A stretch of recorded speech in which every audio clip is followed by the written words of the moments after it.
Salam əziz şagirdlər, videoya xoş gəldiniz. Bugün fırlanma cisimlərindən 2021-dən 25-ə qədər düşmüş bütün buraxılış suallarına baxacağıq. Əlavə olaraq da 2020-dən 26-ya qədər düşmüş model suallara da baxacağıq. İlk sualımızdan başlayaq. Videonu bəyənməyi unutmayın. Bir də hansı bölməni gəlməni istəyirsə şərhlərdə qeyd edə bilərsiniz. Onu da izahını verərik. Hündürlüyü 4 və ox kəsinin diaqonalında oturacaq müstəvisi ilə 30 dərəcəli bucağı əmələ gətirən silindir. Və qeyd edim ki, uşaqlar, buradakı sualların əksəriyyəti silindirdir. Yəni buraxılışa fırlanma cisimlərindən daha çox silindir düşür. Daha çox, yəni həqiqətən çox yüksək ehtimal yenə silindir düşəcək. Ondan sonra konus, ən sonda isə kürə sualları var.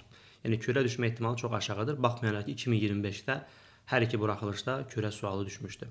Bizə bir silindir verilib. Belə bir silindir qeyd edək burada. Və deyir ki, bu silindirdən biraz qəribə oldu elə bil. Düz o tərəf biraz qırıq-qırıq çəkmək daha yaxşı olardı, amma eyb yox. Belə çəkdik. Hündürlüyü 4-dür. Onsuz da bizim burada doğranımızla hündürlüyümüz eyni şeydir. Çünki biz silindir deyəndə düz silindir başa düşürük ki, artıq mail silindir orta məktəb proqramında yoxdur. Ox kəsirinin diaqonalda oturacaq müstəvisinin 30 dərəcəli bucağına gətirir. Ox kəsiri nə idi uşaqlar? Burada 2 dənə diametrimizi çəkək. Bax, buradan keçən bir müstəvi düşünün. Hündürlüklərdən keçir, bir də yəni ortadan bölürsüz sanki. Böldüyünüz zaman tən ortadan bölsəz və baxsaz görəcəksiniz ki, orada bir düz bucaqlı var. Həmin düz bucaqlı bizim ox kəsimizdir. Bunu amma burada belə eləməyək də görə bilək deyə. Buradan diaqonal çəkək. Deyir ki, diaqonal oturacaq müstəvisi ilə 30 dərəcəli bucağı əmələ gətirir. Bu həmin bu bucaqdır. Və silindirin yan səthinin sahəsini tapın. Bizə burada başqa nə lazımdır? Baxın, burada bir düz bucaqlı 3 bucağımız var. 30-90 məcburən yuxarı 60 oldu. 30-un qarşısı 4 olsa 60-ın qarşısı, yəni diametrimiz oldu 4 kök 3. Onda bizim radiusumuz nə oldu uşaqlar? 2 kök 3 yarısı.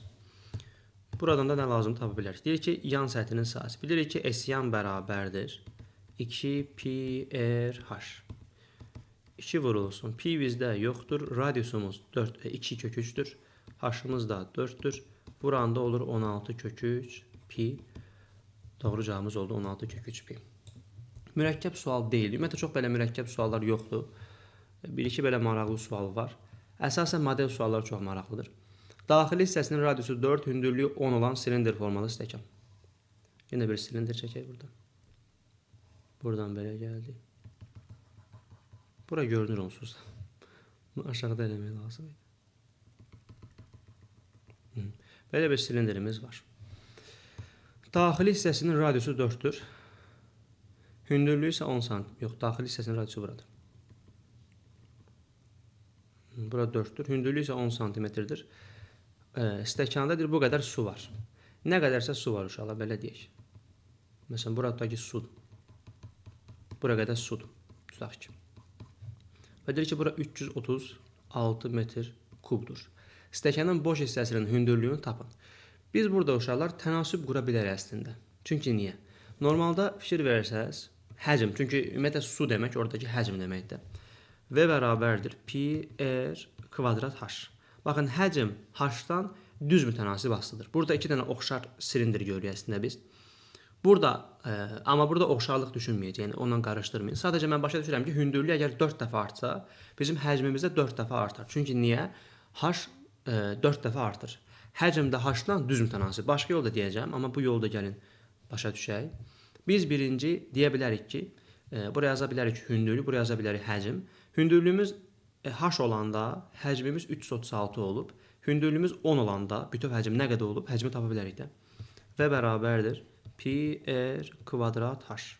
Pi 3'dür. Radiusumuz 4'dür. Kvadratı 16 oldu. H-ımız da 10'dur. 480. 480. Deməli, hündürlük h olduğu zaman, bilmirəm bura nə qədərsə bir h olsun. Bizim həcmimiz 336 olub, 10 olduğu zaman isə hündürlüyümüz birbaşa həcmi bizə verib. Biz buradan çarpaz vurub cavabı alacağıq. Tənasübdür çünki bu. Düz mütənasibdir. Belə vuracağıq. Hətta bu sıfırlar qısayıq edə bilər. 48 vur h bərabər 336. Bu da 7 dəfə olar görəsən. 280, 56, 336, bəli. Bura 7 imiş. Bütöv 10 olduğu üçün yuxarıda 3 qaldı. Boş hissəsinin hündürlüyü 3'dür. Sadə bir yoldur. Başqa yolda yoxlamaq olar uşaqlar. Başqa yol belə düşünərik. Deyərik ki, la belə birbaşa düsturdan gedək. Niyə bu qədər uzadırıq? Bura 4'dür, bura h-dır. Onda buranın həcmini tapmaq üçün biz nə edirdik? V bərabər, baxın, pi r kvadrat h, balaca h yazıb, bərabər 336. Yəni, bu suyun həcmini tapıram. Radius 4-dür, hündürlüyü bilmirəm. Bayaq tapmışdım, amma indi bilmirəm, h olsun. Yazdıq. Həcmi tapdıq. Pi r kvadrat h 336-dır. Buradan pi-nin yerinə 3 yazdıq. Radiusa 4 verdi, 16 oldu. H bərabər 336. Yenə buradan h tapıldı. Neçə? 7. H yenə 7 isə boş hissədə oldu 3. Bu qədər sadə. İndi 3-ə baxaq. Ox kəsirinin diaqonalı 15, hündürlüyü 9 olan silindrin oturacağının radiusunu tapın. Bax, yenə silindir. Görün, nə qədər silindir sual var. Bir də gördünüz, yenə silindir düşdü və təkrar sual düşdü. Bilmək olmaz. Ox kəsirinin, yenə bax, burada ox kəsirini çəkmək üçün bunu bura birləşdirirsiniz. Bunu bura birləşdirirsiniz. Bu bizim ox kəsirimiz. Bunu bura birləşdirdim. Diaqonalımız 15 imiş, hündürlüyümüz 9 imiş. Bura 90 dərəcədir, düz silindirdən söhbət gedir. Yəni, doğranlar həm də hündürlüdür, perpendikulyardır. Onda bura bizim radiusumuz, diametrimiz olsun, yaxşı. Biz bilirik ki, d-nin kvadratı üzərinə gəldi 9-un kvadratı bərabər 15-in kvadratı olmalıdır. Burada 225-dən 81 çıxırsınız, 144. D də tapılır 12. Bəli, onda radiusumuz da 6 oldu, 6, 6. Əslində 5, 3, 4, 5-in 3 mislidir də. Neçəyə vurublar 3, 4, 5-i?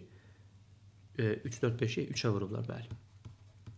3-ə vuranda 9, 12, 15. Amma siz təbii ki, bu ətrafda düşsə, mütləq bunu Pifagorla yazın və qeyd edin ki, Pifagor teoremini istifadə eləyək. D12 radiusumuz 6 oldu. Elə onu soruşur, radiusu 6. Nəhayət bir konus sualı gəldi. Deyir, oturacağının radiusu 5 olan konusun ox kəsiyi düzbucaqlı üçbucaqdır. Bizdə bir konus olsun. Ox kəsiyi düzbucaqlı üçbucaqdır. Ümumiyyətlə, uşaqlar, biz yadda saxlamalıyıq ki, konusun ox kəsiyi hər zaman bərabər yanı üçbucaqdır. Çünki biz tərifində deyirik ki, bir düzbucaqlı üçbucaq götürürük. Düzbucaqlı üçbucağın kateder ətrafında fırlanmasından əmələ gələn figura biz konus deyirik. Onda onun hipotenuzu nə olur? Fırlanır və bərabər yanı üçbucaq əmələ gəlir. Ona görə biz burada deyəcəyik ki, bu hər zaman bərabər yanı üçbucaqdır. Amma əlavə olaraq həm də düzbucaqlı olduğunu deyibsə, onda bura 90 dərəcədir. Yəni, bərabər yanlı olmaqla yanaşı həm də düzbucaqlı oldu. Belə gəlirlər, bu da belə. Biz deməli deyirik ki, hər zaman konusun ox kəsiyi yəni eyni anlayışdır uşaqlar. Buradan bunu diametri çəksəz, yəni konusu sanki ortadan belə bölürsünüz. O gördüyümüz, yarıya böldün, açdın, gördüyün mənzərə ox kəsiyidir. Bu ox kəsiyi hər zaman bərabər yanı üçbucaqdır. Burada əlavə olaraq həm də düzbucaqlı olduğu verilib. Radiusu 5 imiş. Bizə konusun tam səthinin sahəsini soruşur. Biz burada hündürlüyü endiririk uşaqlar. Hündürlüyü endirdiyimiz zaman 2 dənə radius var burada, bilirsiniz. Radiusumuz 5 imiş. Bura 5, 5 yazaq. Və biz bilirik ki, bu bərabər yanı düzbucaqlı üçbucaq olduğu üçün bura 45 dərəcə olmalıdır. Burada 45 dərəcə olmalıdır. Yuxarı 90, bərabər yanı 45, 45. Məcburən burada 45, burada 45 oldu. İndi 45-in qarşısı 5 isə 90-ın qarşısı 5 kökdə 2 oldu. Yenə 45-in qarşısı 5 isə bu 45-in də qarşısı 5 oldu. Hətta bunu möhtəşəm üçlüdən demək olar ki, düzbucaqlı üçbucaqda hipotenuza çəkilən median hipotenuzun yarısıdır. Oradan nə gedə bilərsiniz. İndi tam səthinin sahəsi biz bilirik ki, S tam ibarətdir. Bir oturacaqdan, bir də S yanından. Oturacağın sahəsi pi r kvadratdır. Yan səthinin sahəsi də pi r l-dir. Radiusumuz 5 idi. 5-in kvadratı yazacağım. Üstə gəl. Pi-ni bizə vermir, xeyr. Pi vurulsun. Elimiz 5-dir. Elimiz də doğran, yəni doğran da 5 kökdə 2-dir. Həmin o düzbucaqlı üçbucağın bir kateder ətrafında fırlanmasından əmələ gələn konusda hipotenuz doğran olur. Burada alıram ki, 25 pi üzərinə gəl. 25 kökdə 2 pi. Bəli. Növbəti sualımız. Yenə bax silindir. Bərabər tərəfli silindirin ox kəsiyinin sahəsi. Nə idi bərabər tərəfli silindir uşaqlar? Bərabər tərəfli silindir ox kəsiyi kvadrat olan silindirdir. Yəni burada biz bir kvadrat görəcəyik. Bunu belə çəkdim.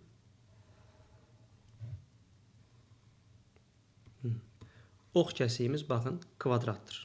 Onda bura h idi, bura diametridir. Deməli h bərabər 2r olduğu zaman biz buna deyirik ki, bu bərabər tərəfli silindirdir. Eyni zamanda bərabər tərəfli konus nədir? Ox kəsiyi bərabər tərəfli üçbucaq olan konus, bərabər tərəfli konus adlanır. Yəni burada kvadrat, orada isə bərabər tərəfli üçbucaq olmalıdır. Silmişdimmi bunu? Məsələn, burada gördüyümüz üçbucaq düzbucaqlı idi. Əgər təpə bucağı da 60 dərəcə olsaydı, onda olacaqdı bərabər tərəfli. Bu zaman biz buna bərabər tərəfli konus deyəcəkdik. Ox kəsiyinin sahəsini bizə verir. Biz bilirik ki, ox kəsiyinin sahəsini tapmaq üçün nə etməliyik uşaqlar? Ox kəsiyi yazın. İndeksdə.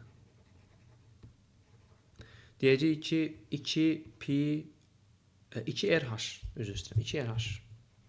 Çünki niyə? Ox kəsiyi bir kvadratdırsa əgər, biz burada eyni uzunluğuna vurduq normalda. Düzdür, bu kvadrat da digər tərəfin kvadratı deyəcək, amma 2RH deyə bilərik də, 2R vur H. Buradan oturacağın radiusu lazımdırsa və bizə burada bunu 196 verib. Əslində uşaqlar 14 olduğunu tapa bilərik də. Ox kəsiyi kvadratdırsa və sahəsi 196 olsa, tərəfi onda 14 olmalıdır. Amma həm də belə deyə bilərik ki, H bərabər 2R-dir. Onda bu 2R-in yerinə H yazaram. Vur yenə H bərabər 196. Buradan H-ın kvadratı 196 da 14-ün kvadratıdır. H bərabər 14 tapılar. H 14-dür. Radiusumuz da 7-dir. Doğru cavabımız A variantı. Gəldim 6-cı suala. Çox sadə bir sualdır, amma imtahanlarda istifadə oluna bilir. Nəyi bilməlisiniz? Deməlisiniz ki, müəllim, S yanı biz tapanda S yan. Deyirdik ki, 2 pi r h. Bir də S ox kəsiyini tapanda deyirdik ki, 2 r h. Onda belə bir şey meydana çıxır ki, bunlar arasında pi dəfə fərq var. Yəni S yan pi dəfə böyükdür S ox kəsiyindən. Onda belə yazmaq olar. S yan bərabərdir pi vurulsun S ox kəsiyi. İndi bizə ox kəsiyinin sahəsini 40 pi veribsə, 40 vur pi bərabər pi vurulsun S ox kəsiyi. P'lər getdiyi zaman da ox kəsiyinin sahəsi 40 tapıldı. Yəni biri bizə verildiyi zaman digərini çox asanlıqla tapa bilərik. Konusun ox kəsiyi düzbucaqlı üçbucaqdır. Baxın, hamısı əslində sadə suallardır uşaqlar. Gördüyümüz kimi, bir də məsələn bu mürəkkəb ola bilər, amma qalan suallar hamısı belə sadə, yəni bir sətirli suallardır. Ona görə narahat olmağa dəyməz. Bu bölmədə yəqin ki, yenə də asan bir sual düşər. Konusun ox kəsiyi düzbucaqlı üçbucaqsa, bir düzbucaqlı üçbucaq çəkək. Siz lövhəni görürsünüz, əla. Düzbucaqlı üçbucaq uşaqlar, bayaq dediyimiz kimi, bu həm də bərabər yanlı üçbucaqdır hər zaman. Onda əlavə olaraq bu düzbucaqlı üçbucaqsa, bu oldu bərabər yanlı və düzbucaqlı. İkisi birlikdə. 45, 45. Sahəsini bizə 36 verib, konusun yan səthinin sahəsini tapın. Deməli, burada uşaqlar biz hündürlüyü endirsək. Bu bizim hündürlüyümüzdür. Baxın, bura 45 dərəcə daxil yerə. Bura deməli radiusdursa, bizim hündürlüyümüzlə bərabər oldu radiusa. Çünki bərabər yanlı yeni bir üçbucaq yarandı burada. 45, 45, 90. İndi konusun yan səthinin sahəsi, hətta bura olacaq r kökdə 2. Bütün məlumatlarımız var. Belə də yaza bilərik. Konusun yan səthinindir, sahəsini tapın. Biz birinci baxaq ki, sahəsi 36-dırsa, biz bu üçbucağın sahəsini necə tapacağıq? Hündürlüyü vuracağıq. Yəni, ox kəsiyinin sahəsini tapırıq. Hündürlüyü vururuq, oturacağı bölürük 2-yə. Bizim hündürlüyümüz r-dir, oturacağım isə 2r-dir. Vurdum, yarı böldüm. Bu mənə verdi sahəni, yəni 36-nı. Hündürlük elə r-ə bərabərdir. R kökdə 2 yazdım. Digər tərəfdən oturacağımız 2r-dir. Vurdum, yarı böldüm. 2-lər getdi. R kvadrat 36 da 6-nın kvadratı olduğu üçün r bərabər 6 tapıldı. Radiusumuz 6-dırsa, hündürlüyümüz də 6-dır. Onda doğranımız 6 kökdə 2-dir. R-in yerinə 6 yazdım. Yan səthinin sahəsi də bilirsiniz ki, pi r l ilə tapılır. Çox rahat yadda qalan bir düsturdur. Qəşən belə. Estetik pi r l. Parol kimi yadda saxlaya bilərsiniz. R-imiz 6-dır. L-imiz də 6 kökdə 2-dir. Oldu 36 kökdə 2 pi. Bu da oldu B variantı. Gəldim 8-ci suala. Ox kəsiyi kvadrat olan silindrin hündürlüyü 2 cm olarsa, yan səthi neçə santimetr kvadratdır? Gözəl sualdır. Bir silindir. Yenə bax, silindir sualı. Arada bir konus da gəldi, amma hələ ki kürə gəlməyib. Deməli, kürə həqiqətən az istifadə olunan bir anlayışdır, buraxılışda. Deməli, ox kəsiyimiz kvadratdırsa, bizim hündürlüyümüz diametrimizə bərabərdir. Ox kəsiyi üçün biz bunu deyə bilərik ki, h bərabər 2r-dir. Bizə h 2 verilibsə, onda bu 2 oldu. Radiusumuz 1 tapıldı deməkdir bu. Radius 1-dir. Yan səthi necə santimetr kvadrat olar? S yanı düsturun yazaq uşaqlar. Yenə 2 pi r h. 2 vurulsun. Pi'miz bilinmir. Radiusumuz 1 idi. H'ımız 2 idi. Oldu burada 4 pi. Gördüyümüz kimi sadə bir sual. Növbəti. Konusun doğranı 10 cm, ox kəsiyinin təpə bucağı isə 60 dərəcədir. Deməli, bu uşaqlar bərabər tərəfli bir konus oldu, elə deyil mi? Təpə bucağı əgər 60 dərəcədirsə, onda bu bərabər tərəfli konusdur. Bura bax, 60 dərəcədir. Bunu bura birləşdirsək, bu 3 parça bərabərdir. Burada 60 dərəcə oldu burada. Çünki onsuz da hər zaman bərabər yanlı idi. Onda biz buranın 10 olduğunu bildik. Burada 10 oldu. Bizə indi uşaqlar yan səthi tapmaq üçün PRL istifadə olunacaq. Deməli R lazımdır bizə. R-i tapmaq üçün nə edə bilərik? Bura bir hündürlük endirərəm. Hündürlük endirdiyimiz zaman bura 30-30 bölündü. 30 dərəcə. 90-ın qarşısı 10-dursa 30-un qarşısı 5 oldu. Deməli radiusumuz 5-dir. Doğranımız da 10-dur. Onda S yan PRL. Pi vurulsun. R-imiz 5-dir. L-imiz 10-dur. Cavabımız oldu 50 pi. Məsələ bitmişdir.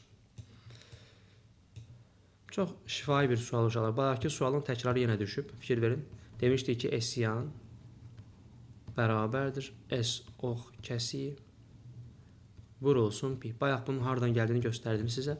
Onda əgər yan səthin sahəsi 30 pi-dirsə, pilər getdi. Ox kəsiyi yerə 30 olsun ki, bu bərabərlik doğru alınsın. Eyni sualı 2 dəfə imtahana salıblar.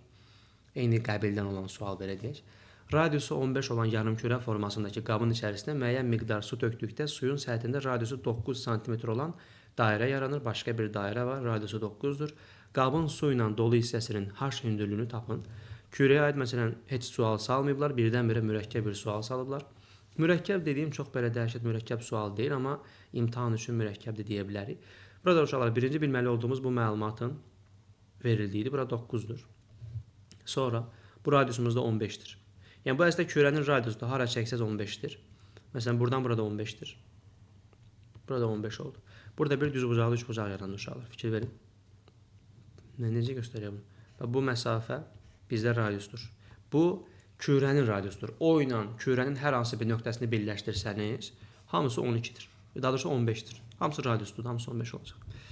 Digər tərəfdən buranı bizə 9 verib. Bu məlumatımız da var ki, bura 9-dur. Və biz bilirik ki, burada bütöv yenə bütövlükdə 15-dir. Biz bir dənə o hissəni tapsaq, yerdə qalan hissəni tapa bilərik. Bütöv 15-dir, axı radiusdur yenə. Bura bütöv 15-dir. İndi biz fikir veririk ki, uşaqlar, bu düzbucaqlı üçbucaqda bu məsafəyə bir h desək, h-ın kvadratı üzərinə gəlir. 9-un kvadratı bərabər 15-in kvadratı. Bizdə ümumi radius var, alınmış balaca bir parça var. O kiçik dairənin radiusudur, onu da bizə 9 verib. Buradan da h-ı tapa bilərik Pifaqordan. Bunu sağa atsaq, yenə də h kvadrat bərabər 144 çıxdı, h bərabər 12 oldu. Bayaq da eyni bu üçbucağı istifadə eləmişdik. H da uşaqlar 12 olduğu zaman deyə bilərsiniz ki, bütövlükdə 15 idi axı radiusumuz. Yəni bura bir F nöqtəsi olsa, biz bilirik ki, OB, OA, OF hamısı mərkəzlə kürənin hər hansı bir ixtiyari nöqtəsini birləşdirmirsən deyə radiusdur. Ona görə bütövlükdə 15 isə 15 çıx 12 yerdə qaldı 3. Çox uzatdım, amma biraz mürəkkəb sual olduğu üçün düşündüm ki, anlamayanlar da ola bilər. Ona görə. 12. Katetləri 4 olan bərabər yanı düzbucaqlı üçbucağın kateti ətrafında fırlanmasından. Bu biraz uşaqlara çətin gəlir bu fırlanma məsələləri. Gəlin burada elə biz bunu öyrənək. Çünki burada bir neçə fırlanma məsələsi var. Bir bərabər yanı düzbucaqlı üçbucağımız olsun. Və bu bir katet ətrafında fırlansın. Bura 90 dərəcə. Bərabər yanlıdırsa əgər, onda 45-45 90 olacaq bu. Və məsələn, buradakı katet ətrafında fırlanmağa başlasın bu. Fırlandığı zaman nə olur? Burada belə bir fiqur yaranır. Simmetri bu tərəfə köçməlidir. Başlayır belə dönməyə. Döndüyü zaman nə baş verir? Belə bir xətt cızır. Nəsə daha belə dairəvi çəkmə olur, amma mən biraz necə edirəm? Daha dairə kimi görünsün, amma tam da dairə olması ki. Çünki biz bunu axı fəza fiqurunu müstəvidə çəkirik, belə biraz yuxarıdan baxmaq istəyirik. Tam belə dairəvi eləsəm qəşəng görünməyəcək, amma normalda dairə də təbii ki oturacaq. Katetləri 4 idi, bura 4, bu da 4. Onda doğranımız 4/2 oldu. Fırlanmasından alınan fiqurun yan səthinin sahəsində. Bu çox sadə sualdır əslində uşaqlar. Biz sadəcə bunu fırlada bilsək, davamı rahatdır. Çünki sadəcə düsturdur. S yan bərabər PRL. Bizim burada pi'miz yoxdur. Radiusumuz 4'tür. Doğranımız da 4/2. Buranda 16/2 pi oldu. Deməli, bir katet götürdüm. Bərabər yanlı düzbucaqlı üçbucaqda. Başladım bunu fırlatmağa. Fırlatdığımız zaman bir xətt cızır bu. Məsələn, buradakı A nöqtəsi başlayır belə dönməyə. Döndüyü zaman gəlib çıxır məsələn bu nöqtəyə. Belə fırlanır. Onda məsələn bu məsafə ilə bu məsafə hamısı eyni olacaq. Çünki orada xətt cızır axı belə. Ona görə burada bir konus yaranır. Bu sual uşaqların qorxulu rüyası. Düzdür, artıq düşsə məncə hamı yaza bilər, amma ilk dəfə düşəndə çox mürəkkəb görünə bilən bir sualdır. Burada çünki bir dənə konus yaranmır, iki dənə konus yaranır, bir-birinə yapışıq. Biz bir bərabər tərəfli üçbucaq götürək. Məsələn, nə olsun bunun? Tərəfi 6 olsun deyək. Bunu götürdüm. Və bunu başladaq bir tərəfi ətrafında fırlatmağa. Məsələn, buradakı tərəf ətrafında başlasın fırlanmağa. Belə fırlatsaq, nə olacaq? Eyni şəkil, həmişə bunu bu cür fikirləşin. Fırlatdığın zaman eynisinin simmetriki aşağıda yaranır. Bunu belə elədin, deyək ki. Bunu belə eləyək. Bu belə gəldi, bu da belə gəldi. Bunu belə çəkdik. Eyni şəkil aşağıda yarandı. Ondan sonra belə döndüyü zaman bu, bax buradakı bu P nöqtəsi var ha. O başlayır burada xətt cızmağa da. Yəni onu götürüb belə döndər. Məsələn, biz tərəfə gəldi, aşağı düşdü, başlayır belə dönməyə. Döndükcə də bu xətt burada belə bir trayektoriya cızır. Belə gəlir, bax belə.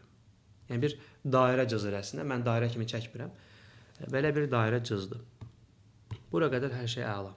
Bizim tərəflərimiz 6 idi, geri gəlmişkən. Hətta bunu belə birləşdirsək, səliqəli. Bunu da belə birləşdirdim. Burada 6-dır, burada 6-dır, hətta burada 6-dır. Və burada uşaqlar bir bərabər yanlı üçbucaq görürsünüz, hətta bərabər tərəfli üçbucaq görürsünüz. Bax biz bunu hündürlük olaraq aşağı endirsək, nə iş görəcək? Bunu yarı bölər. 3-3 olar. Sanki burada uşaqlar 2 dənə konus yarandı. Baxın, biri hansı konus olsun? Məsələn, biri bu olsun, biri bu. Biri PAB konusudur. Orada fikir verin, bir dairə var. Yəni burada bir konus görürük. Bu tərəfdən baxın, bir də bu tərəfdən bir konus görürük. İki konus var. Bunların oturacaqları bir-birinə yapışıb. Buradakı konusun gəlin məlumatlarını göstərək. Bura baxın 60 dərəcə olacaq. Bura 30-30 bölündü. Hündürlüyü endirdim deyə. Onda 30-un qarşısı 3-sə 60-ın qarşısı oldu 3 kökdə 3. İndi uşaqlar, buradakı bu PAB konusunu qoyuram bura. Çünki orada bəzən uşaqlar görə bilmirlər. Belə bir konusumuz var, fikir verin. Eyni hərfləri buraya yazıram. P, yox. P orada olmadı, P aşağıda oldu. P,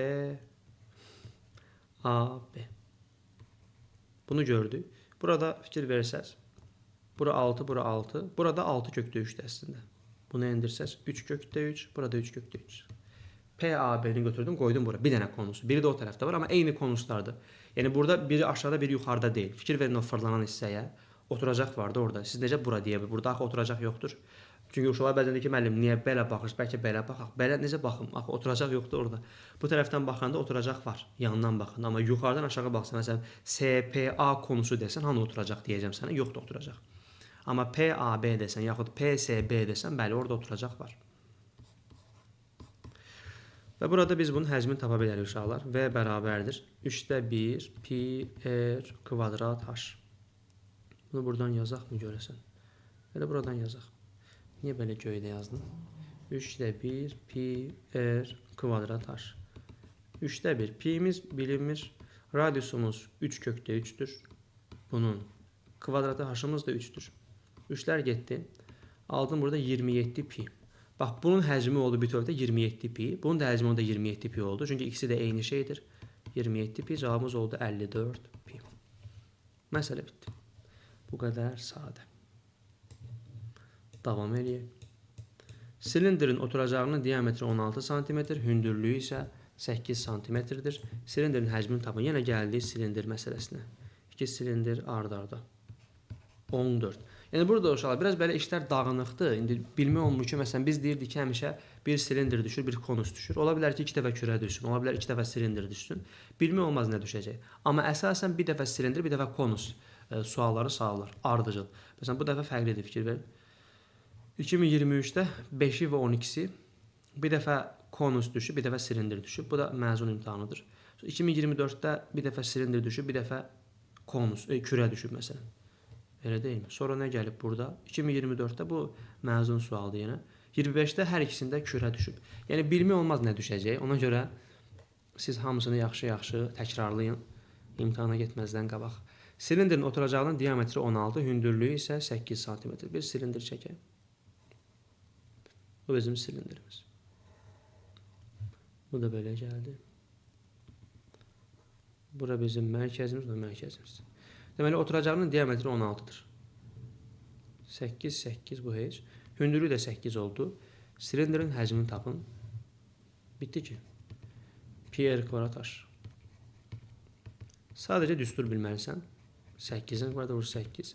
Bu da 64 vur. 8-in kubu olur uşaqlar. 8-in kubu da 2 üstü 3 üstü 3 512 olur da. 2 üstü 9 512 pi. Düz dedikmi? Bəli, düz demişik. 8-in üstü 2 vur 8. 8 üstü 3 olur. 8 də 2 üstü 3 yazıram. 2 üstü 3 üstü 3. 2 üstü 9 oldu. 2 üstü 9 da 1024'ü 2'ye böl. Çünki 1024 2 üstü 10'dur. 2'nin qüvvətlərini bilmək bəzən bizə lazım ola bilər uşaqlar. Ona görə 2'nin qüvvətlərini bilsəz yaxşıdır. Oturacağının sahəsi 4pi olan silindrin ox kəsiyi kvadratdır deyir. Bizdə bir silindir var. Yenə ox kəsiyimiz kvadrat. Baxın, eyni sual dəfələrlə istifadə olunur uşaqlar. Bir də gördünüz, yenə eyni sual düşdü. Ona görə bunları mütləq işləyin. Növbəti illərdə bunları daha da genişləndirmək istəyirəm. 2021-dən, yox 20-dən, yaxud 19-dan başlayaraq bütün buraxılış sualları. O da ola bilər. Bu sizi təbii ki maraqlandırmır da siz gedirsinizsə əgər. Bura r olsun, 11-lər üçün deyirəm. Oturacağının sahəsi s bərabər pi r kvadrat bizə 4 pi verilib. Pi'lər getdi, r bərabər 2 oldu. Bura onda 2 imiş. Biz demişdik ki, bu əgər bərabər tərəfli bir silindirdirsə, diametr hündürlüyə bərabərdir. Ona burada 4 olacaq ki, yəni kvadrat olsun da ox kəsiyimiz. Məsələn, burada birbaşa silindrin ox kəsiyi kvadratdır deyib. Amma halbuki bu, bərabər tərəfli silindirdir də deyə bilərdim. Bunu biləndən sonra silindrin ox kəsiyinin sahəsini tapın. Ox kəsiyimizin sahəsi uşaqlar bax budur. 4 bura, 4 bura. S ox kəsiyi 4 dəfə 4 cavabımız olacaq 16. S yan nə olacaq? 16 pi. Pi dəfə ondan böyükdür. Ox kəsiyi kvadrat olan silindrin, yenə bax eyni sual tipi. Bir silindirimiz olsun. Belə eləyək. Ox kəsiyimiz kvadratdır.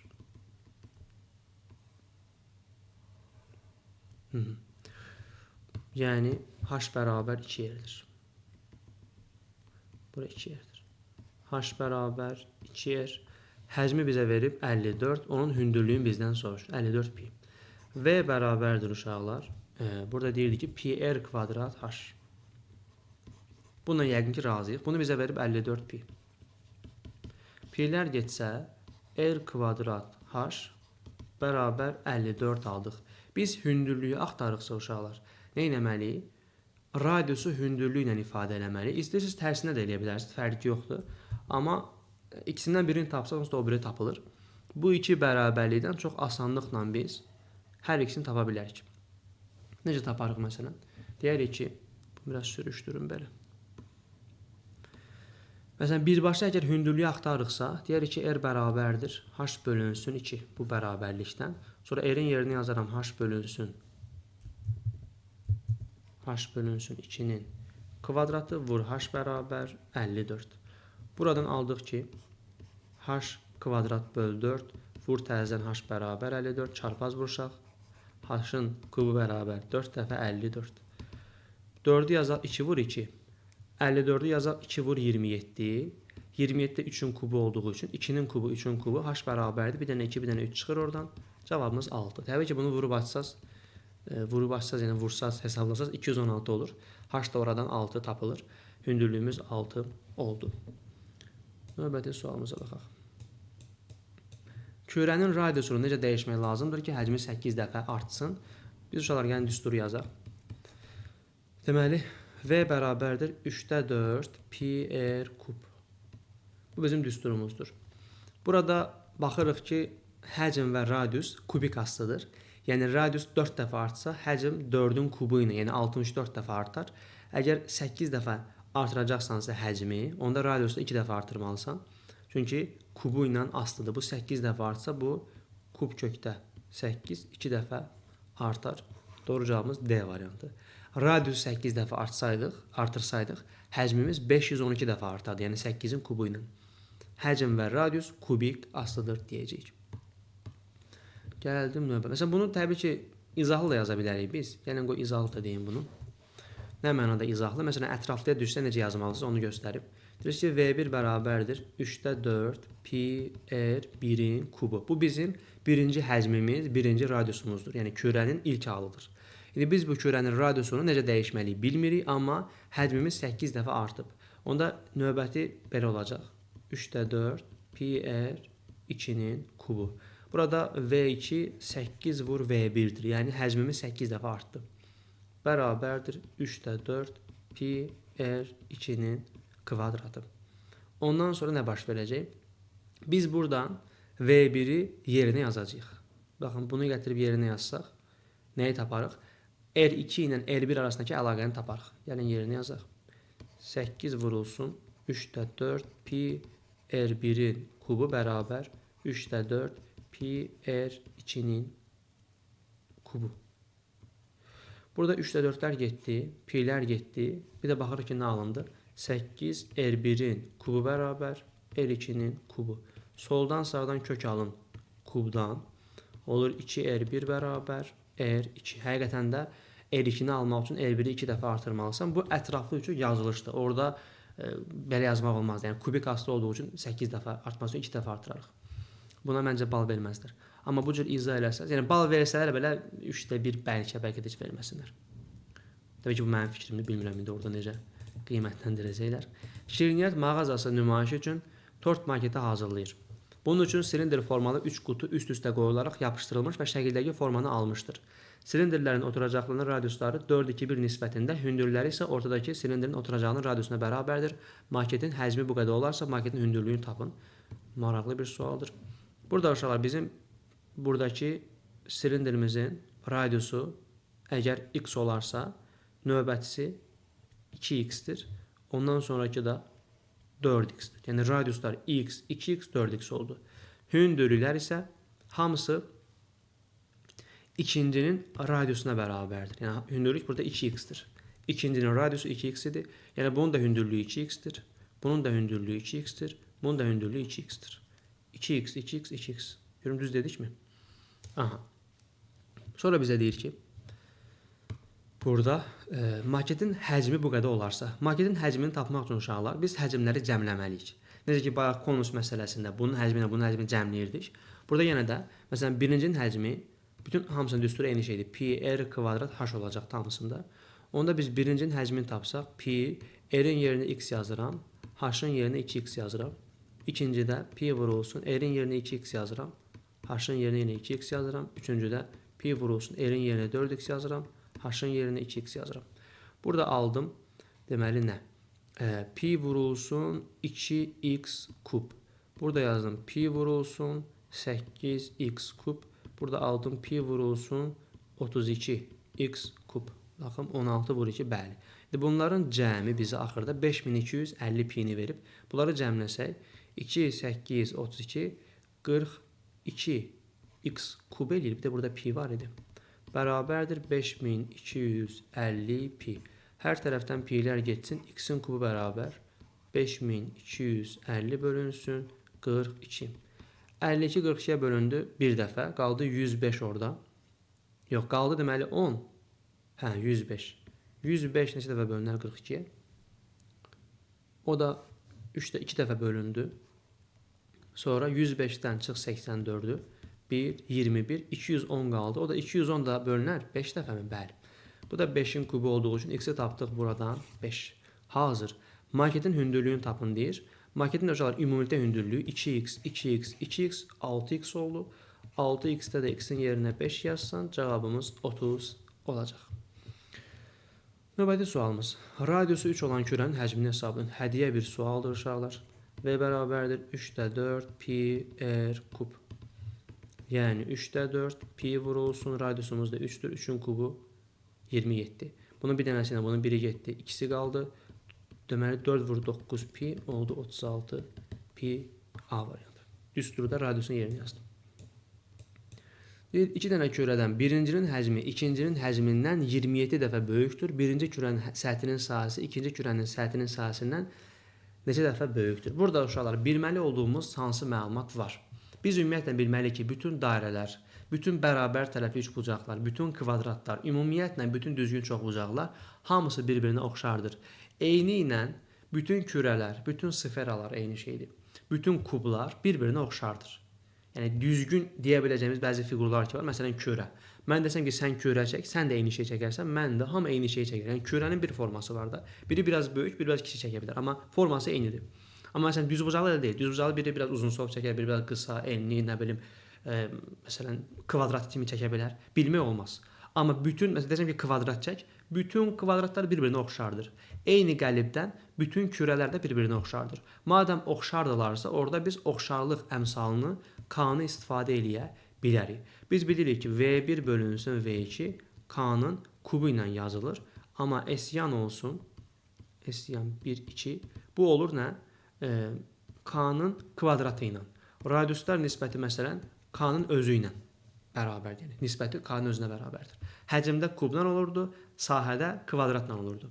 Məsələn bizə deyir ki, 27 dəfə böyükdür. Onda biz deyə bilərik ki, burada K kub, məsələn V1 daha böyük olsun, 27 imiş. K buradan tapıldı, bizdə 3. Bunu tapdıq. Onda sahədə 3-ün kvadratı 9 olacaq. Doğru cavabımız A variantı. Bu qədər sadə. Yəni burada düstur və sair yazmağa ehtiyac yoxdur. Sadəcə bilməlisiniz ki, bütün kürələr bir-birinə oxşardır. Madəm oxşardırsa, həcmlər nisbəti oxşarlıq əmsalının kubuna bərabərdir. Sahələr nisbəti oxşarlıq əmsalının kvadratına, radiuslar nisbəti, ümumiyyətlə orada uyğun parçaların nisbəti isə nəyə bərabərdir? Birbaşa K-nın özünə bərabərdir. Gəldim 21-ə. Bu da 2025-dir. Bundan sonraki uşaqlar artıq model suallardır. Silindrin ox kəsdiyi tərəfləri AB 12, AD 10. Deməli bu 5, 5 olacaq hətta. Bu silindrin həcmini tapın deyir. Bitdi də. Pi r kvadrat h. Elə sual var ki, heç nə eləməyə ehtiyac yoxdur. 12-ni 3 vur 4 yaz. 4 dəfə 25, 100 oldu. 300 olacaq onda. 300 pi. Pini də 3 veribsə bizə. Pini də yerinə yazaq. 900 tapar. Pini burada verilmiş. Gəldi uşaqlar maraqlı suallara. Bunlar artıq model suallardır. Abituriyent jurnalından seçilib. Fırlanan hissəsi silindr formasında olan deyircəkli fırça bir tam dövr etdikdə düzbucaqlı şəklində olan ABCD sahəsini rəngləyə bilir. Super sualdır. Yəni siz məsələn götürürsüz bu fırçanı, bir də belə fırladırsınız. Tam dövrü bitəndə, yəni düşün ki, məsələn skoçda bir dənə xətt qalıb düşünün. Yəni bir dənə qatı var skoçun. Biz onu açsaq bitəcək. Onu biz açdığımız zaman, məsələn, skoçda bir dənə xətt düşünün qalıb, bir qat. Yəni bitişik artıqdır. Məsələn, bunu kəsdin, açdın, bitdi. Son idi, yəni son qat idi. Bax, o qat əslində skoçun səthinin sahəsi idi. Skoç bir silindirdirsə, açdım, səthinin sahəsi oldu. Bunu bu arada sual kimi tərtib edə bilərsiniz. Dəyərli dim. Skoçdan deyir ki, son qatı qalıb, açıblar və s. Maraqlı sual. İmtahana salmış uşaqlar yaza bilməz. Amma bunu belə modelə salmaq olar. Qəşəng ideyadır. Bəlkə də mən sınağa salım. Onda amma demiş oldum, burada bir mənası qalmır. Deməli, həmin o səth nə oldu? Skoçun yan səthinin sahəsi kimi düşünə bilərik. Bu da eyni cürdür. Bu belə düşünün ki, bir fırçadır. Bunu belə tam belə fırlatdığımız zaman artıq bu onun səthinin sahəsi olmuş oldu. Bizə səthinin sahəsini verib deyir ki, AB 40 cm, AD 60 cm, silindrin həcmi neçə desimetr kubdur. Desimetr deyirsə uşaqlar, biz bunu 10-a bölüb 4 desimetr buna deyək. Bunu da 10-a bölüb 6 desimetr də buna deyək, daha rahat olsun. AB bizdə 4 imiş, AD bizdə 60 imiş. Burada uşaqlar biz nəyi bilməliyik? Biz bunu təzədən büksək bir silindr əmələ gələcək. Onda bizim haşımız 4 imiş, bunu öyrənmiş oldu. Bir də AD əslində silindrin oturacağıdır, onu biz açmışıq. Yəni orada əslində 2 pi r var. Bunu bizə 60 verib. Buradan pi r bərabər 30-dur. Pini bizə verib. Pini yeni 3 yazsam, 3 vur r bərabər 30. R də buradan tapıldı 10. Radiusu tapdıq. Silindrin həcmini tapın. Artıq rahatdır uşaqlar hər şey. Bizdə həcm V bərabər pi r kvadrat h-dır. Pi'miz 3'dür. Radiusumuz 10'dur. 100 oldu. H'ımız da 4'tür. Biz düz dedik mi? Hemen bura 60 niye? Bura 6 olmalıydı. Bura 6 desək uşaqlar. Təzə ona bunu düzəldim. Bu da 1 olacaq. 1 olacaq elə biləm. Bəli. 3 vur 4 vur 1 olacaq 12. Təzədən deyəcəm uşaqlar burada. Biz demək dedik ki, bizim bura 6, bura deməli 4'dür. AD bizdə çevrənin uzunluğu idi. Yəni 2 pi r idi əslində. 2 pi r bizə 6 vermişdi. 2 vurulsun pi'nin yerinə 3 yazdım. Radius bilmədim bərabər 6. R bərabər 1 tapıldı. Yerinə qoyurdum. Həm radiusu, həm hündürlüyü cavabı tapdım. Sadə bir şeydir. Orada niyə 60 yazmışım bilmirəm. 6 demişdik. Çünki 10'a böldük, axı bizə desimetrdən soruşur. Siz məsələn bunu 1200 tapsaz, 1000-ə bölüb 12 deməlisiniz. Birbaşa 40 və 60 istifadə etsəz. Ox kəsinin sahəsi 48, hündürlüyü 6 olan konusun yan səthinin sahəsini tapın. Deməli bizim bir ox kəsimimiz var, konusdur bu. Konusu çəkək birinci. Ox kəsinin sahəsi 48, hündürlüyü 6 olan. Bu bizim hündürlüyümüz olsun uşaqlar. Bura bilinmir. Radiusdur. Radius tapa bilər. Burada radiusdur. Ox kəsinin sahəsini tapmaq üçün 6-nı vurdun 2 yerə. Böldün 2-yə. Bu sənə verdi 48-i. Deməli 2-lər getdi. R bərabər 8 çıxdısa, radiusumuz 8 oldu. 6 8-dən doğrana 10 tapdıq. Yan səthinin sahəsini tapın. S-yan da bilirsiniz ki, nə idi bizdə? Pi R L idi. Pi 3-dür, radiusumuz 8-dir, elimiz də 10-dur. Onda 240 deyərik, məsələ bitər. Silindrin oturacağının radiusu onunla eyni həcmli kürənin radiusuna bərabərdir. Maraqlı sualdır. Deməli bir silindrimiz var. Eyni həcmli, yəni V silindr, V kürə. Oturacağının radiusu, hər ikisində radius bərabərdir. Düstur yazsaq, deməli pi R kvadrat H bərabər 3/4 pi R kub. Birinci məsələdə radiuslar bərabərdir, ona görə bunu belə yaza bilərik. Bu bir. Deyir ki, silindrin hündürlüyünün radiusu olan nisbətini tapın. Düz yazdıq mı? Pi R kvadrat H 3/4 pi R kub, yaxşı. Pi'lər buradan getdi. Sonra L'lərdən, burada kvadrat getdi, burada bir dənəsi qaldı, kub idi. Oldu H bərabər 4R bölünsünü, çarpaz vuranda 4R bərabər 3H. Bunun bizdən istədiyi hündürlüyün radiusa nisbətidir. Biz də baxırıq ki, 4'ü R-ə vurmuşsansa 4 yuxarıda olmalı ki, 4'ü R-ə vurasan. H da gərək 3 olsun, çarpaz vuranda 4 bölünsün 3 olacaq. Baxaq 25-ci suala. Bizə deyir ki, oturacaqların radiusları 4 cm olan 3 silindri qabın hündürlükləri cəmi 48 cm-dir. Yəni, bura məsələn A-dırsa, bura B, bu hündürlük S olsun. Bu deməkdir ki, A üstəgəl, B üstəgəl, S bərabər 48-dir. Birinci qabın radius, hamısında 4'dür radiuslar. 4, 4, bu da 4'dür. Birinci qab məhlulla dolu, digər iki qab isə boşdur. Birinci qabdakı məhlulu ikinci qaba boşaltdıqda ikinci qab doldu. Birinci qabın 3/2 hissəsi boş qaldı. 3/2 hissəsi boş qalıbsa, deməli 3/2 hissəsini bura boşaltmısan da, 1/3 yəni əslində nə oldu? Qaldı. 3/2 hissəsi boş qaldı. Əla. Biz birinci yəni həcmləri yazaq. V1 deyə bilərik ki, nə olacaq bizdə? Yəni hamısında düstur əslində uşaqlar pi R kvadrat H-dır. Hamısı silindr daxil. Pi vurulsun. Bizim R-imiz burada 4 idi. Kvadrata 16 oldu. H-ımız da A-dır birincidə. V2-də pi vurulsun. Yenə 16 vur B. V3-də pi vurulsun 16 vur S. Hamısında radiuslar 4 olduğu üçün 16, 16, 16 oldu. Bu heç, bu öz yerində. İndi bizə deyir ki, birinci qabdakı məhlulun ikinci qaba boşaltdıqda ikinci qab doldu. Dolub, amma birinci qabda 3/2 hissə boş qalıb. Bu o deməkdir ki, birincinin 3/2-si, yəni pi vur 16 vur A, vur 3/2 bərabər imiş ikinci qabın həcminə. Pi vur 16 B.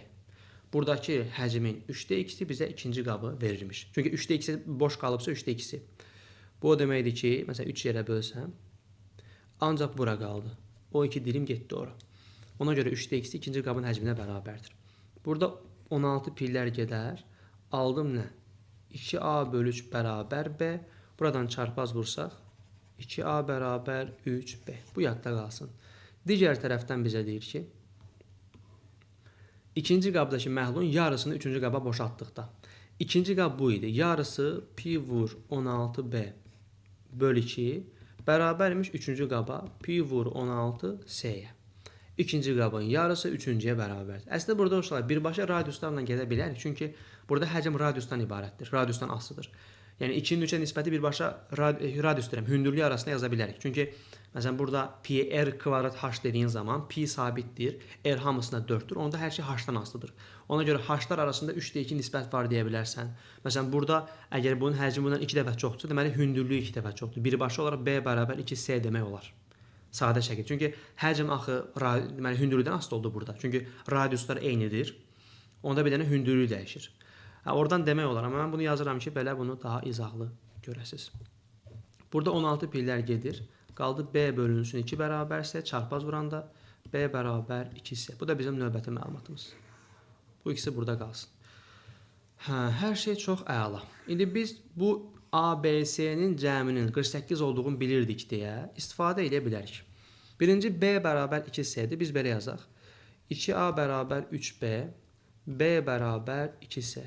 Mən bunun solun sağını 3-ə vururam. Məqsəd nədir? 3B-ni tapım. 3B bərabər 6C. İndi baxın 2A 3B-yə, 3B də 6C-yə bərabərdirsə, deyə bilərik ki 2A bərabər 3B bərabər 6C. Burada əkop 6K-dır. Bura bizə verəcək 3K-nı, bura bizə verəcək 2K-nı, yəni 2 dəfə 3K 6K, 3 dəfə 2K 6K, bu da bir dənə K olacaq. İndi ABC cəminin 48 olduğunu bilərək istifadə edəcəyik. 3K, 2K, bu da bir dənə K. Topladıq oldu 6K bərabər 48, K bərabər 8. K8 də bizdən nəyi soruşur? Üçüncü qabın həcmini soruşur. Üçüncü qabın da həcmi bir dənə K-nı 8 tapdınsa, deməli S-ni tapmısan. 8 yerinə yazdım. S burada 8-dir. Pi vur, 16 vur, 8. Deməli 80, 48, 128 pi olacaq. Həqiqətən mürəkkəb sual əslində. Ona görə modelə düşüb imtahana düşməyib. Düşməz inşallah belə şeylər. Deyir, silindr şəklində olan qabın qapağı konus formasındadır. Konus və silindrin oturacaqları kongruentdir. Yəni burada biz deyə bilərik ki, bizim burada əyri düşüb bu. Silindrin oturacağı ilə konusun oturacağı üst-üstə qoyub. Yəni tam üst-üstə düşür, kənara çıxma yoxdur. Konus və silindrin oturacaqları kongruentdir. Silindr hissəsi məhlulla dolu qab tərsinə çevirdikdə silindrin yalnız 6/5 hissəsində məhlul qalır. Qabın qapağı ilə birgə hündürlüyü 36 olarsa silindrin hissəsinin hündürlüyünü tapın. Deməli uşaqlar biz burada silindr hissəsinin həcmini bilirik. Nə mənada? Nəsə yazıb tapa bilərik. Yəni. Bura bir R olsun. Bura bir H1 deyək. Bura yenə R olacaq. Bu da olsun H2. Birinci bildiyimiz məlumat H1 üstə H2-nin 36 olmasıdır. Qapaqla birlikdə 36 imiş. Bunu bildik. Digər tərəfdən biz silindrin həcmini yaza bilərik. V1 olsun ya da V silindr olsun. Pi R kvadrat H. Pi vurulsun. Radiusumuz burada nə qədərdir? Bilinmir. R kvadrat H-ımız da H1 olsun. Yenə bir şey yoxdur. Sonra tərsinə çevirdikdə bu gözəl məsələdir. V konus bərabər. Bu da 3/1 pi. R-imiz yenə eynidir. Balaca R yazım onda madəm balaca R yazmışıqsa. H-ımız da oldu H2. Baxın, bu iki məlumat bizdə var. Bunu da buradan qoy silin, birbaşa bunu görək. Bu iki məlumat əslində bizdə hər şeyi verəcək. Niyə uşaqlar? Bizə deyir ki, silindr hissəsi məhlulla dolu qabı tərsinə çevirdikdə silindrin yalnız 6/5 hissəsində məhlul qalır. Deməli, 6/1-i tam konusu doldurdu. Belə çıxır ki, silindrin həcminin 6/1-i konusun həcminə bərabərmiş. Belə bir silindr var, qapağında konus var. Bunu belə fırlatdın. Fırlatdığın zaman yuxarıdakı başlayır aşağı tökülməyə. Amma deyir ki, biraz tökülür, sonra dayanır. Çünki niyə? 6/1-i burada olduğu zaman 6/5-i yuxarıda qaldı. 6/5 hissəsində məhlul qalır deyir. Deməli 6/1-i konusun həcminə bərabərmiş. Onda mən belə deyə bilərəm ki, V silindr vur 6/1 bərabər V konus. Məntiq budur. Bizdə də V silindr var. Bağlam dəydi bir-birinə. Nə yazmışdıq bura? V silindr bərabər yox. Düz demədiyəm. V konus bərabər 6/1 V silindr. Yəni silindr həcminin 6/1-i bizə konusu verir. Bu bizdə 3/1 pi R kvadrat H2 idi. Bərabər 6/1 pi R kvadrat H1 oldu. Pi R kvadratlar getdi xoşbəxtlikdən. Qaldı H2 bölü 3 bərabər H1 bölü 6. Hər tərəfi 6-ya vur. Bunlar getdi. H1 bərabər. Bunlar da getdi. 2 oldu. 2H2. H1 2H2 isə H1-in yerinə 2H2 yaz. Toplayanda oldu. 3 dənə H2 bərabər 36. H2 bərabər 12. Silindr hissəsinin hündürlüyünü tapın deyir. Silindr hissəsi hansı idi? H1 idi, bəli. H2 əgər bizdə 12-dirsə, bu da gərək 24 olsun da. Çünki niyə? Onun 2 misli idi. H1, H2-nin 2 misli idi. Doğru cavabımız 24 oldu. Gözəl sualdır. Ox kəsiyi düzbucaqlı, üçbucaq olan konusun. Belə bir konusumuz var.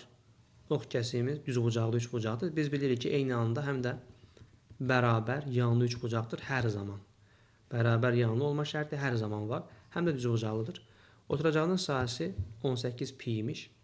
Bu arada uşaqlar, bura 45-45-dir qeyd edeyim. Bura radiusdur. Onda oturacağın sayısı pi r kvadratla tapılır. 18 pi. Buradan pi'ler getdi. R bərabər kök altında 18. Onda yazaram 9 vur 2. 9'dan 3 çıxdı, 2 qaldı. Onda radiusumuz 3 kökdə 2 imiş. Burada 3 kökdə 2 imiş. Oldu bura 6 kökdə 2. İndi biz bilirik ki 45 45 93 bucağında katetlər hipotenuzdan kökdə 2 dəfə kiçik olur. Yəni 6 kökdə 2-ni bölürsən kökdə 2 6 qalır. Doğranımız burada 6 oldu onda. 6 6 6 kökdə 2. Bunu artıq 3 bucaq bölməsindən bilməliydiniz. Gəldi belə bir suala. Burada uşaqlar belə bir düstur var. Fi bərabər 360 dərəcə vur r bölünsün l. Və bu sualı çox istifadə edirlər. Yəni burada nə olduğunu bir dənə izah edeyim. Necə çox istifadə edirlər? İmtahana düşməyib. Məsələn, bir dəfə gördüyümüz kimi bura düşüb. Amma bu topluda buna aid çox suallar var. Ehtiyatlı olmaq lazımdır. Belə bir şey olsun. Bu bizim konusumuzdur. Burada uşaqlar bir məsələ var ki, konusu açdığımız zaman nə alınır? Deməli, bir dairə sektoru alınır. Bağlasa, yenə konusu açsan, dairə sektoru alınır. Onda biz başa düşürük ki, bunun uzunluğu 2 pi-dir əslində. Çünki niyə? Sən bir konus var idi, konusu açdın. Konusun oturacağı dairə də açdığın zaman o açdığın isə 2 pi-dir yəni çevrənin uzunluğudur. Bağlasan da 2 pi-dir, açsan da 2 pi-dir. Açdığın zaman nə dəyişir? Yenə məsələn bunu bura birləşdirsən, yəni büküb birləşdirsən 2 pi dəyişməyəcək. Bunu bildik. Burada bizdə L-dir. Burada uşaqlar biz bilirik ki, radian anlayışı nə idi? Deməli, fi radian bərabərdir 2 pi-r, yəni söykəndiyi qövs bölünsün radiusun uzunluğu. 2 pi-r bölünsün L. Bunu biz bilirik. İndi biz bunu dərəcə ilə ifadə etmək istəsək, 2 pi-nin yerinə yazarıq 360 dərəcə. Radianla da verə bilər, dərəcə ilə də verə bilər. Onda biz burada deyirik ki, fi dərəcə bərabər 360 vur r bölünsün l. Amma burada bir şey unutmayın ki, sektorun radiusu bizdə doğrandır əslində. O digər radius ayrı oturacağın radiusdur. Sektorun radiusu bağladığın zaman doğran kimi qalır. Bunu götürdüm belə, bağladım. Onda oradakı radius doğran oldu bizdə. Deyir ki, doğrana oturacağının radiusundan 4 dəfə böyük. 4 dəfə. Bu deməkdir ki, L bərabər 4R-dir. İndi gətirib burada yerini yazacağım. 360 dərəcə vur R. Bura oldu 4R. R-lər getdi. 360-ı 4-ə böldüm 90 dərəcə. Məsələ bitdi. Məsələn, bu sual topluda dəfələrlə istifadə olunub. Bir də gördünüz imtahana düşdü. Ona görə bilmək vacibdir. Yaxşı ki, heç olmasa bir dəfə bunu model suallara salır. Düzdür, biraz ehtimalı aşağı da olsa bilmək olmaz. Belə əziz şagirdlər, sualların sonuna gəldik. Ümid edirəm sizə də faydalı oldu. Sağ olun, özünüzə yaxşı baxın. Növbəti videolarda görüşənədək.